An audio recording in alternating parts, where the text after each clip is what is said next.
नमस्कार जय जगन्नाथ सांग मैंने वेलकम टू माय चैनल जो थे कि मु क्राफ्ट बनाए आज मु बनई गोटे दर्पण केमिति बनाऊँगी सेटा आज आसतु आम देखा।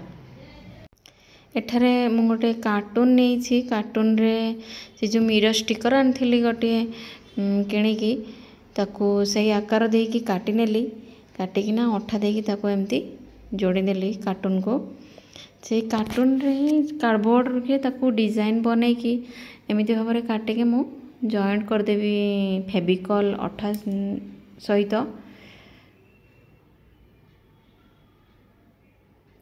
जॉइंट करिकिना आमे पेपर आउ केवल पेपर आउ ए कार्टून साहाय्य रे आमे आज बनैबा ए जो मिरर रो स्टैंड टी कहना आम घर को गेस्ट आसबार थिला मु भाविली मोर जो ड्राइंग रूम रे नथिला गोटे मिरर से मु भाविली गोटे मिरर स्टैंड आनिकी लगेबी तो सांगे सांगे सी मिलानी फ्लिपकार्ट हो कि अमेज़न हो लेट है तो भाविली निजे हाथ में बनैबी से मिरर स्टैंड टी को ही मु बनई केमिति लागुछि आपण माने कहिबे तो निश्चय आउ से जो कार्टून साहाय्य एमती मुझे सजई देली आउ थिला किछि पेपर न्यूज़ पेपर रे ताकू रोल करिकी ना साइड रे मु ताकू सजई देबी से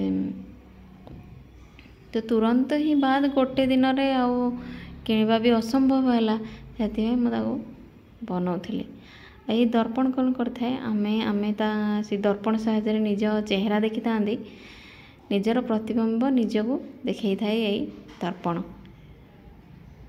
देखंतु एमिति भाव में मु जो पेपर गुड़िक रोल करिकिना एथिरे सजई देली फेविकॉल अठा साहाय्य रे तापरे टिके कलर देकी रेडी करदवा तार डिजाइन टी बहुत बढ़िया लगियो।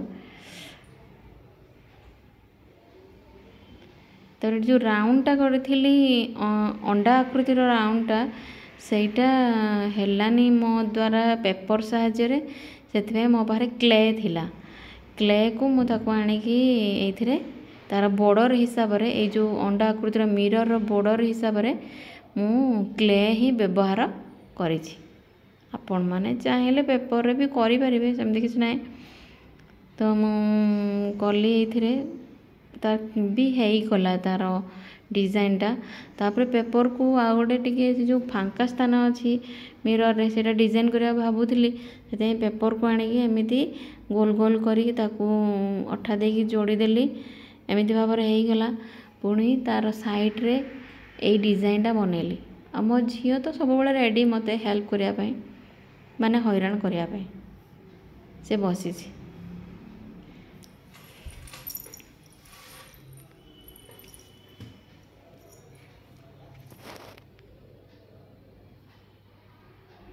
से मते दौची से गोल गड़ा ताको मु बनाऊँगी अठा देकी जोड़िकी तापर एबे कौन करवा ना आमे आउ जो थिला कार्टून रो ताको सरू सरू करी काटी नेली काटिकिना ये जो फांका जगह अच्छी ये मु भाविली डिजाइनटा बनैबा पाई भल लागियो भाविली से फेविकॉल देकी ताकू ना एगुड़ाक जोड़ी नेली जोड़िकी या उपरे जो टिश्यू ड्राई टिश्यू ताकू देकी फेविकॉल को किछि पानी रे गोलाई कि ना पानिया पानिया करिकी ता ऊपर अठा माध्यम रे दे देले बढ़िया भाव में सेट हो मु सेया ही करथिली एई कार्टून टाको छोट छोट करी काटी ताको अठा देके प्रथमे जोड़ी देली जोड़ी कि ना से जो ड्राई टिश्यू ता ऊपर पकेकी ता साइज रे काटी देली काटिकी ता ऊपर पकेकी फेविकॉल जो पानी सा मिसेकी ताको मिसेइथिली सेटा को देकी ताको अठा मारिकी सेट करदेली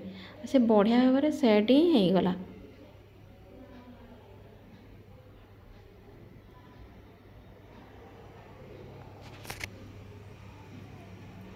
या भितर आप देखु था मु गोटे स्टोरीटे कहूँ आपण मानक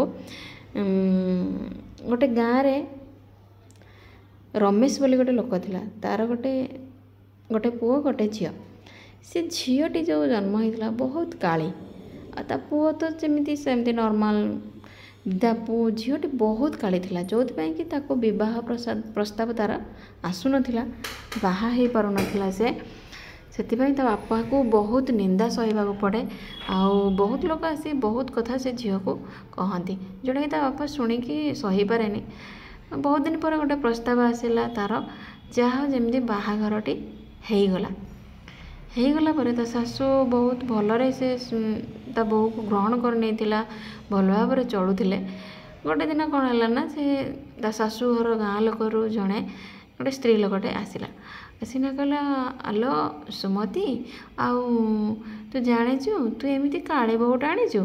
ମୁଁ ହେଉଛି ମୋ ବୋହୂ, ମୁଁ ପାଠ ପଢ଼ୁଆ ଚାକିରିଆ ବୋହୂ ଆଣିଛି, ଦେଖିବାକୁ ବହୁତ ଗୋରା ସୁନ୍ଦରୀ, ଆଉ ହେଉଛି ତୁ ଦେଖିଛୁ?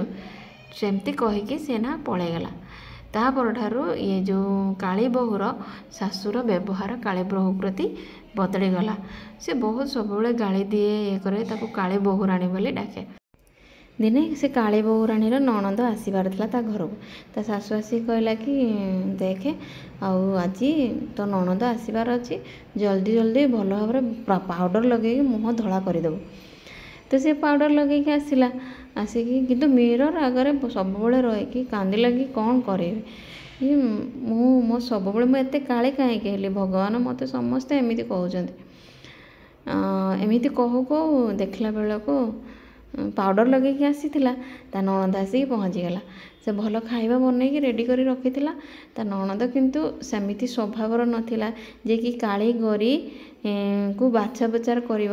କିନ୍ତୁ ତା ଭାଉଜର ଯେଉଁ ଖାଇବା ରାନ୍ଧଣାକୁ ଦେଖିକି ତା ଭାଉଜକୁ ସେ ବହୁତ ପସନ୍ଦ କରିଥିଲା। ଆଉ ସିଏ ବହୁତ ତାରିଫ କରିଥିଲା। ତା ଶାଶୁର ମନୋଭାବକୁ ବଦଳେଇ ଦେଇଥିଲା କାଳି ବୋହୂରାଣୀର ତା ମନକୁ। ଆଉ ଦର୍ପଣରେ ସବୁବେଳେ ସେ କାନ୍ଦେ କି ମୋ ଚେହେରା କାହିଁକି ଏମିତି ହେଇଛି। ଆଉ ଗୋଟେ ଦିନ ଏମିତି ଆସିଲା, ସେ କୁହୁକ ଦର୍ପଣରେ ତା ମୁହଁ ଦେଖୁ ଦେଖୁ ତା ମୁହଁ ଚେହେରାର ରଙ୍ଗ ବଦଳି ଯାଇଥିଲା। ସେ ଦେଖିବାକୁ ବହୁତ ସୁନ୍ଦର ହେଇଗଲା, ଦେଖିବାକୁ ବହୁତ ଗୋରା ହେଲା। ତ ତା ଶାଶୁ ନଣନ୍ଦ ବହୁତ ତାକୁ ପସନ୍ଦ କଲେ। ସେଇ ଦିନଠାରୁ ସେମାନେ ବହୁତ ଖୁସିରେ ରହିଲେ। ଧନ୍ୟବାଦ।